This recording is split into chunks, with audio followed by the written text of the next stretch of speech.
श्री स्वामी समर्थ. तर दादा ॲडव्होकेट आहेत. आपल्या शॉपला दादा आणि त्यांच्या मिसेस ताई आल्या होत्या, म्हणजे दोघंही ॲडव्होकेट आहेत बरं का.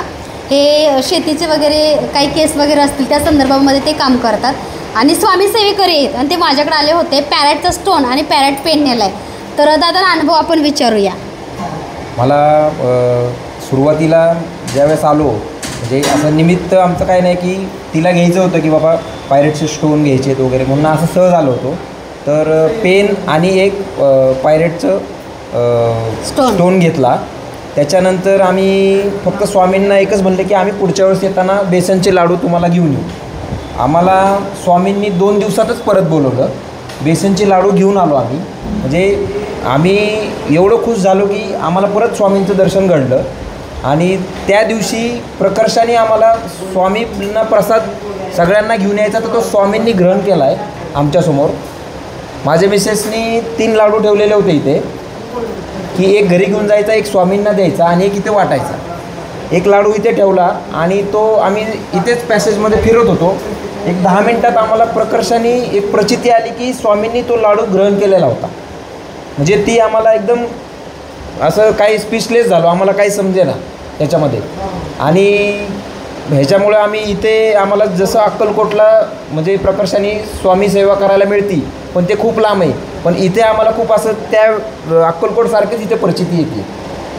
आणि बघा, मी नव्हते बरं का शॉपला. हे लाडूचा नैवेद्य ग्रहण करायचा प्रकार म्हणजे स्वामींनी केला, त्याच्यात मी नव्हते. पण ताईने परत ओंकारला फोन करून सांगितला होता बरं का अनुभव. तर असे बघा दादा आणि ताई आपल्या शॉपला आलेत आणि पॅरेटचं स्टोनचा सुद्धा त्यांना चांगला अनुभव आलेला आहे. तर कसं वाटलं इथून? काही लोक म्हणतात की अंधश्रद्धा आहे. नाही, मी आज माझं दुसरं काम होतं, भोरच्या कोर्टात जायचं होतं. हिनी फक्त म्हणली आकुर्डीला जायचं का, एका सेकंदात निर्णय चेंज झाला, आम्ही आकुर्डीला आलो. दादा बघा, कोर्टात जायच्या ऐवजी इथं आले. त्यामुळे बघा हे ॲडव्होकेट पण आहेत बरं का. आणि दादा आपल्यात नाही का खूपसा असा वर्ग येतो, जेंट्स वर्ग, जे की आता आपल्यात बघताय लेडीज आहेत, कमेंट करणं किंवा विनाकारण ड्रिंक करून येणं, लेडीज त्रास असं सुद्धा वर्ग आहे बरं का. पण बरेचसंच ॲडव्होकेट, जसं की माझं तुम्ही जसं आहे तसं ॲडव्होकेटचं आपल्याकडे सर्कल आहे. पण एकच मी नेहमी म्हणते की स्वामी जज आहेत. तुम्ही सुद्धा विचार करा, मानताय. कारण बघा, जे त्रास देणारे आहेत, जे निगेटिव्ह लोक आहेत, त्यांना स्वामी बघतात बरं का. एकाने असंच मला 4 महिन्यापूर्वी खूप कमेंट करून त्रास दिला होता. मी सायबर कंप्लेंट पण त्याची केली बरं का.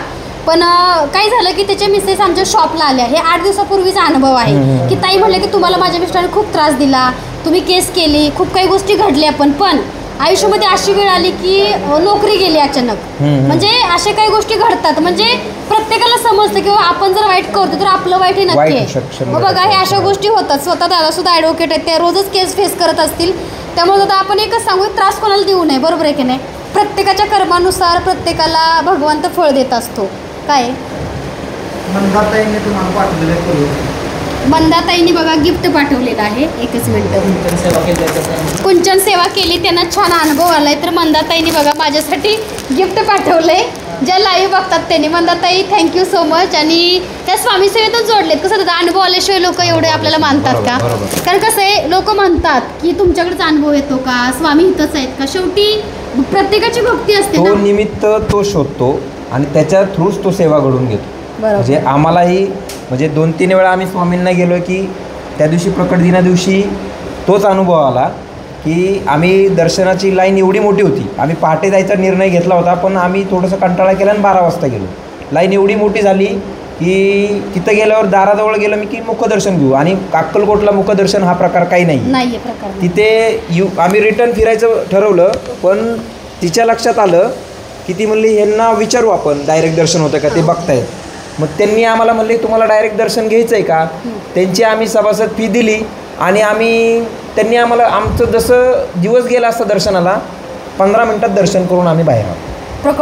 प्रकट दिना दिवशी स्वामींच्या मनात इच्छा असेल ना, तो 100% तुम्हाला बोलवणार. तो आम्हाला प्रत्येक वेळेस आमची इच्छा पण पूर्ण झालेली आहे आणि प्रचितीही आलेली आहे. सगळ्यांनी स्वामींवर विश्वास ठेवला, ते सर्वांना जे हवं ते मिळतं. तुम्ही तर केस लढताय किंवा ॲडव्होकेट आहे, किती केस असतील, की डिवॉर्स आहे, हे आहे, ते आहे. त्यापेक्षा चांगलं काहीतरी करतोय ना आपण. आणि ह्या अध्यात्मामध्ये लोक जोडली जातात, अनुभव जोडली येतो. जातात, प्रत्येक- तसंच एकमेकाला सांगतात. आता बघा इथं बरेचसेच लोक आले, तुम्ही असताना का आले, त्याला एकदा आले अनुभव येतो, मग ते अनुभव आले, दर्शनाला बरोबर. येतात. हो, हो. आणि जर चांगलं काही ह्या समाजामध्ये किती काही वाईट घडतंय आज, त्याच्यावर लोक चांगल्या बरोबर जात आहेत. ही काही वाईट गोष्ट नाही. नाही, नाही, नाही. तर बघा हे दादा ॲडव्होकेट आहेत, ताई पण ॲडव्होकेट. ताई या, तुम्ही दिसल्या पाहिजे. असं कसं, ताईकडे कॅमेरा फिरवा, दिसणार तुम्ही. हे बघा तुम्ही मागच्या वेळेस ना माधुरी ताई कोण आहेत, तुम्ही लाईव्ह पण विचारता. या ना. या 2 मिनिटं. होय ताई, लास्ट आहेत बघा ताई. ताईंचा वेगळा अनुभव आहे, आपण त्यांचा हे अनुभव रेकॉर्ड करूया.